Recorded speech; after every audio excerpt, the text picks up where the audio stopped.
جی دوستو، جو کچھ بنگلہ دیش میں ہو رہا ہے، ہماری تو خواہش یہی ہے کہ صورتحال جلد از جلد کنٹرول میں آ جائے۔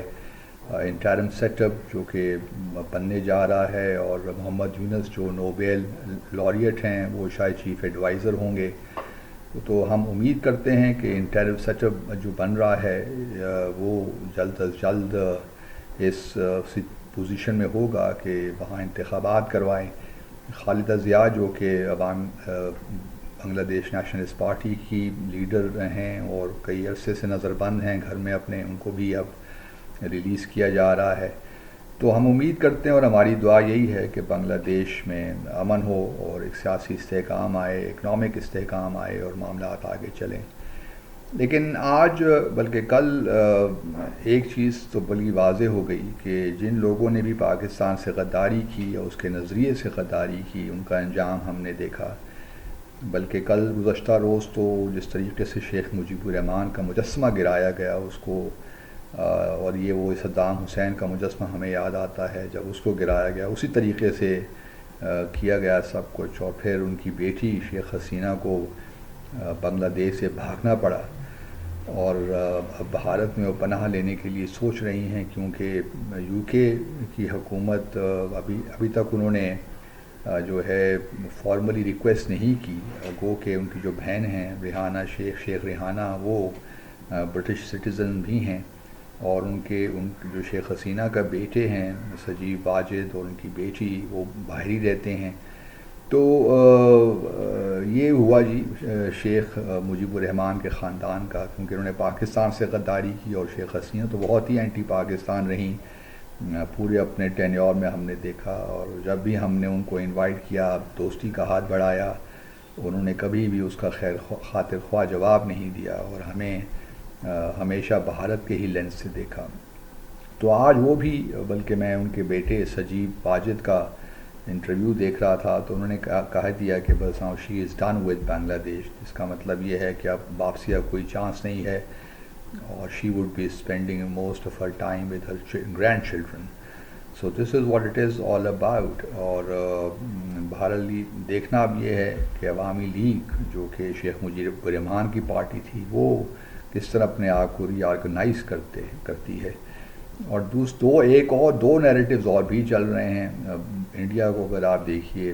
ایک تو یہ کہ یہ پاکستان کا معاملہ ہے اور پاکستان کا ہاتھ ہے اس کے پیچھے میں، اور دوسرا یہ ہے کہ پھر سے ایک اسلامسٹ گورنمنٹ وہاں بننے جا رہی ہے، ایک نیا پاکستان بننا جا رہا ہے۔ تو دو پاکستان ہوں گے، تو یہ تو بڑی خوشی کی بات ہے۔ اگر کیا ہی اچھا ہو کہ ایک دوبارہ سے کوئی کنفیڈریشن ہی بن جائے، اور مشرقی بنگلہ دیش اور پاکستان مل کر آگے بڑھیں، تو یہ تو بہت ہی اچھی بات ہوگی۔ لیکن بہرحال یہ تو بعد کی باتیں ہیں۔ سوال یہی پیدا ہوتا ہے کہ بھارت نے اپنا پروپیگنڈا تیز کر دیا اور یہی کہا ہے کہ جی اس کے پیچھے جماعت اسلامی کا ہاتھ ہے، جو ہندو مائنورٹیز ہیں ان کو بہت بڑا خطرہ ہے، ہندوؤں کے مندروں کو گرایا جا رہا ہے، and so on and so forth. یہ پروپیگنڈا چلتا رہے گا، کیونکہ بھارت تو انڈیا میں بھی اگر دیکھیے تو جماعت اسلامی کو پولیٹیکل ایکٹیویٹیز کرنے کی اجازت نہیں ہے، اور مقبوضہ جموں اور کشمیر میں انہوں نے جماعت اسلامی پر پابندی عائد کر دی ہے۔ تو جماعت اسلامی کے خلاف تو ویسی ہی ایک ان کی نفرت ہے، اور پھر شیخ حسینہ کی بھی خاص طور پر جو انہوں نے جماعت اسلامی کے لیڈروں کو پھانسیاں دیں، ایکسیکیوٹ کیا، اس وجہ سے ان کے خلاف یہی الزام تھا کہ انہوں نے جو بقول مفتی بہانیوں کا ساتھ نہیں دیا 1971 میں، اور یہ لوگ پاکستان کے حق میں لڑتے رہے۔ تو پاکستان کا جہاں تک تعلق ہے، میں پہلے بھی کہتا رہا ہوں کہ پاکستان ایک نظریے کا نام ہے، اور یہ نظریہ ہی ہے جو پاکستان کے لوگوں کو جوڑ کے رکھتا ہے۔ تو ہمیں بھی تھوڑی احتیاط کرنی چاہیے۔ جو لوگ ہمارے ہاں اسلام کو متنازع بنانے کی کوشش کرتے ہیں، یا قائد اعظم کو متنازع بنانے کی کوشش کرتے ہیں، یا پاکستان کے ریشنل کو چیلنج کرتے ہیں، تو یہ ایک مشکل معاملہ ہے۔ اس پہ جو ہے کوئی دو آرا ہو نہیں سکتی کہ اسلام بائنڈنگ فورس ہے۔ اب شیخ حسینہ کیا کریں گی؟ بھارت رہیں گی؟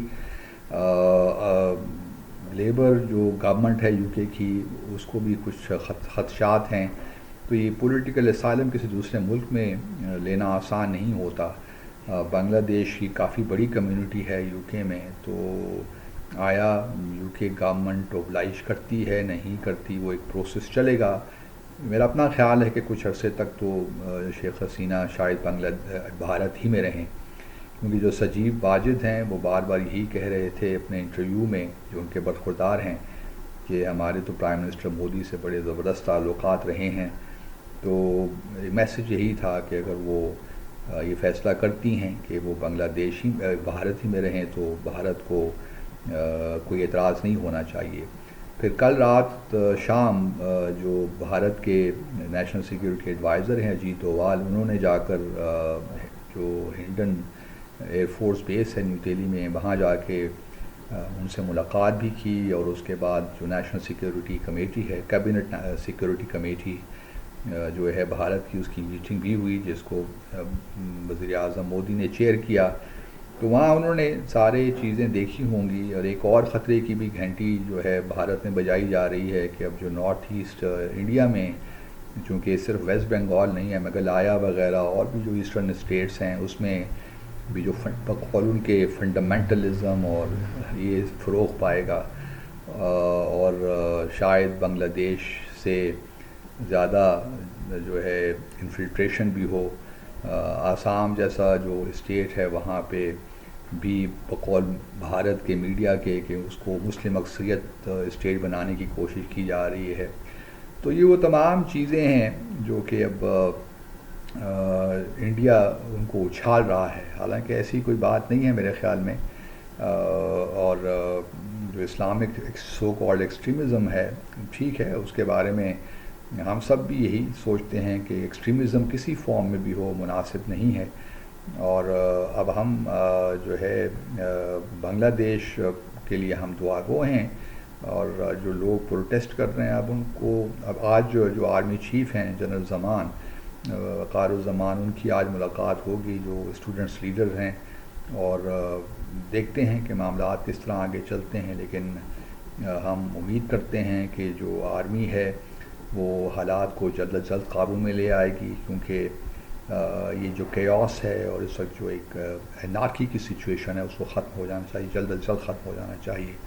لوٹ مار ہوئی، لوگوں نے وزیر اعظم کا جو آفیشیل ریزیڈنس ہے اس پہ بھی حملہ کیا، چیزیں اٹھا کے لے آئے، اینڈ وہ جو ہوتا ہے ایسی موومنٹس میں.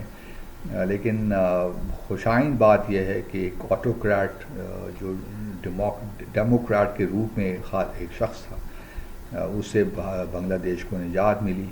اور اب بنگلہ دیش ایز اے سوورن کنٹری اپنی جو انٹرنل اور ایکسٹرنل پالیسیز بنائے گا، اور ہم وی wish Bangladesh all the best in the years to come. Thank you very much.